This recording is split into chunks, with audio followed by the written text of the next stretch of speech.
Avokat, të ndalemi pak te Partia Socialiste, për cilën ju keni deklaruar se do të përfundoj mëkejse Partia Demokratike, dhe ndërkohë aktualisht flitet se ka zëra kundërshtues dhe është bërë një grup në Partinë Socialiste i cili është mbledhur së bashku kundër Edi Ramës, nisur nga skandalet që kanë shpërthyer në mazhorancën e tij dhe tashmë duket se po derdhet kupa dhe ata që kanë lidhje të hershme me Partinë Socialiste nuk mund ta durojnë një gjë të tillë dhe flitet se mund ta rrëzojnë Edi Ramën brenda Partisë Socialiste. A ka një skenar të tillë?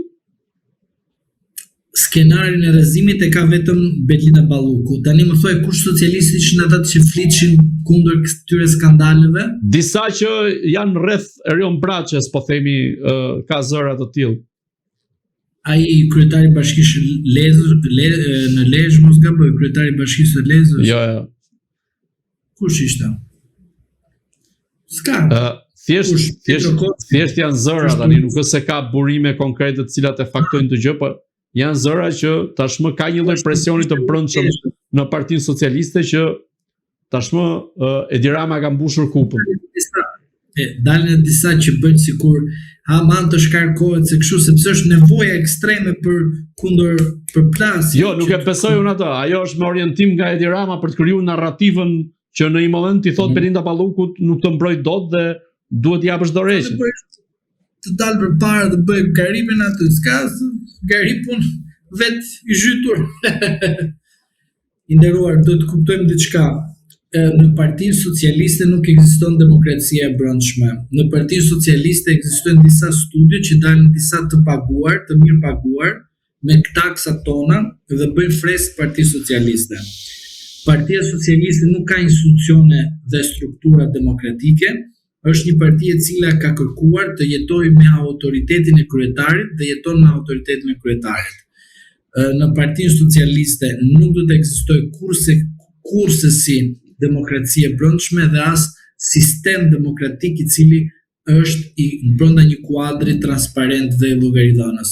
Prandaj, për mendimin tim, Partia Socialiste në një moment të caktuar kur do të mungoj pushteti dhe paraja, sigurisht në momentin më të aksidental për vetin e saj do të dëmtohet totalisht dhe jam i bindur që në një moment të caktuar do të shkërmoqet me shumë grupime të ndryshme, jo për shkak të pushtetit, për shkak të inatit, për arsye se në atë kohë mua nuk më përdorët për të përfituar për veten time dhe përdorët të tjerët rilindas të cilët përdorën dhe keq përdorën Partinë Socialiste.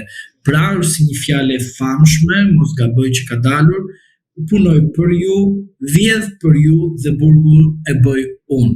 Pra do të thotë që këto në një moment do të vinë në si reflektim i brendshëm në Partinë Socialiste dhe personat të cilët janë të përfshirë do kuptojnë qartësi që janë viktime kësaj loje dhe më lejoni të them për socialistët e famshëm, të cilët vdesin pas Edi Ramës dhe Partisë Socialiste që ka pushtetin. Edhe unë i si Endris Shabani, e mbani mend zotin Shabani që doli dhe foli për sterilizimin. Futi në burg njerëz të cilët keq përdorën flamurin e Partisë Socialiste. Futën në burg Ilir Beqajn që Edi Rama e mbante nga mjesi deri në darkë.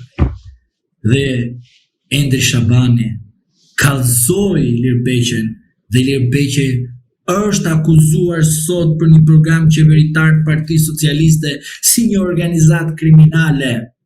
Po të mbetemi te Partia Socialiste. Edi Rama do të rrezohet.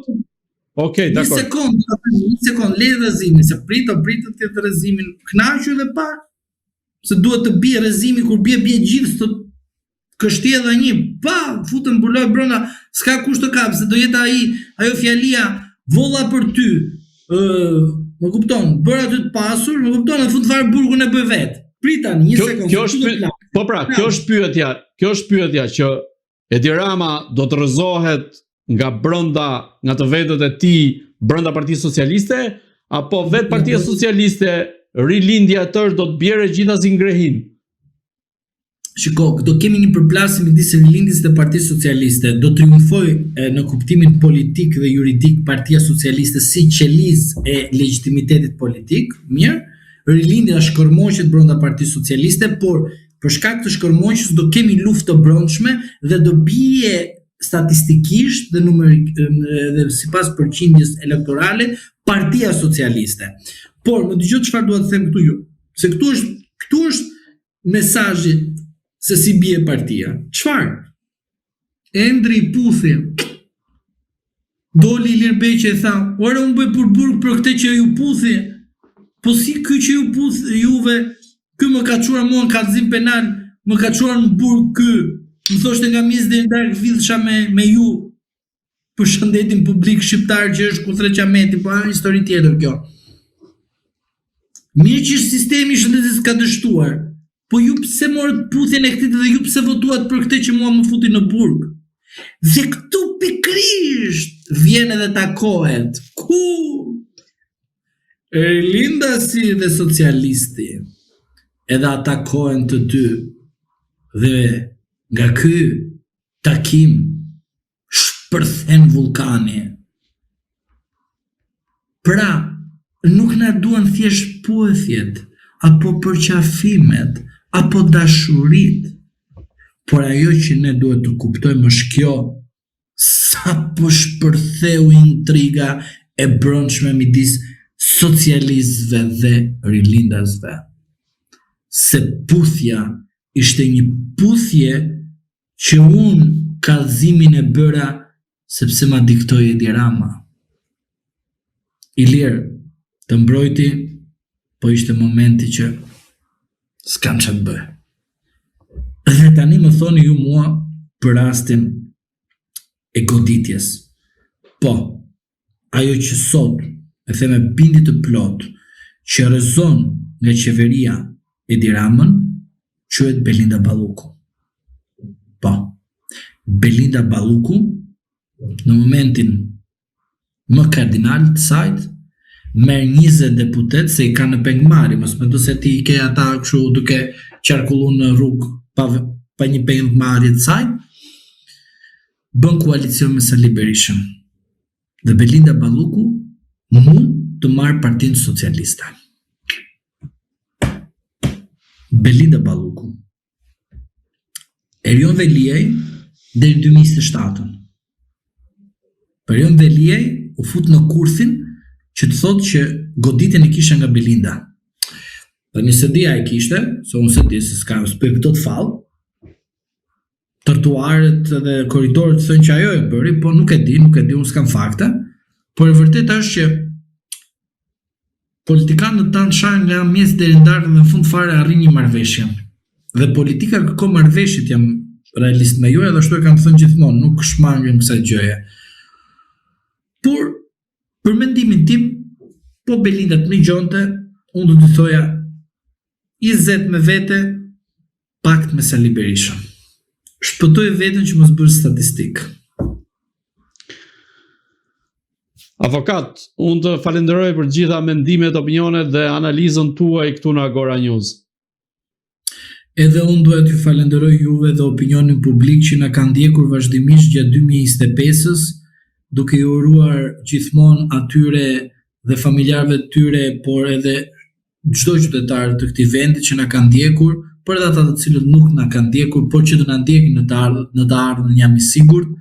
Një vit të mbar, uroj që 2026 të jetë një vit me shumë ngjarje të favorshme për çdo qytetar shqiptar. Gjithashtu urojmë edhe ata të cilët na kanë kritikuar, edhe ata të cilët na kanë sharë, sepse vërteta është që e arritëm qëllimin, cili ka qenë qëllimi, që të shikojmë që ne themi të vërtetën dhe reagimi i tyre ka qenë jo i drejtë. Dhe kur duke parë që nuk ka qenë i drejtë, do të thotë që diçka ke bërë në këtë shoqëri që ka ndërgjegjësuar të paktën disa individ të shpërthejnë, po në mënyrë të komanduar të kuptojnë që ignoranca kurohet, por si kurohet ignoranca, duke ditur, pra duke mësuar, duke punuar dhe duke përpunuar logjikën, jo mlefin dhe jo emocionin. Dhe duke qenë në këto kushte, unë dua të falenderoj nga 1 janar 2025 deri në 31 dhjetor 2026 2025, të gjithë ata të cilët gjatë gjithë kësaj kohe më kanë mbështetur me like, më kanë komentuar dhe gjithmonë kanë qenë dëgjues të heshtur, sepse as kanë bërë like, por as kanë komentuar, mjafton thjesht se kanë parë videot tona të cilët i kemi publikuar. Gjithashtu dua të uroj edhe ty dhe familjen tënde, edhe portalin dhe suksese për ty dhe familjen tënde dhe shëndet, por edhe suksese në portalin Agora News, që të vazhdoj dhe 2025-ën me fuqi maksimale, sepse ngjarjet do të jenë kaq shumë të mëdha se sa do duhet të dalim vazhdimisht në portale dhe përveç kësaj duhet dalim në YouTube. Gjithashtu duhet të falenderoj qytetarët të cilët më kanë ndjekur përmes portalit tënd dhe më kanë thënë të kam parë në YouTube. Dhe unë përsëri dal në shumë portale të tjera dhe bëj pyetje të cilin portal dhe më thonë edhe tek Bardhi. Prandaj dua t'i falenderoj të gjithëve pa përjashtim në çdo moment që na kanë mbështetur dhe vazhdojnë të na dëgjojnë, sepse ne themi të vërtetën në raport në atë që intereson të drejtës së gjithëve, sepse të gjithë jemi qytetarë të këtij vendit dhe përveç kësaj nuk duam të përfitojmë asgjë në kurrizë dhe në dëm të qytetarëve të tjerë. Prandaj të falenderoj edhe ty vazhdimisht për ftesat her pas here që më ke bërë gjatë vitit 2025. Faleminderit gjithashtu gjithë të mirat edhe për ty. Të dashur shikues, bashkë do shihemi në intervista të tjera, por mos harroni si gjithmonë të bëni subscribe në kanalin tonë në YouTube.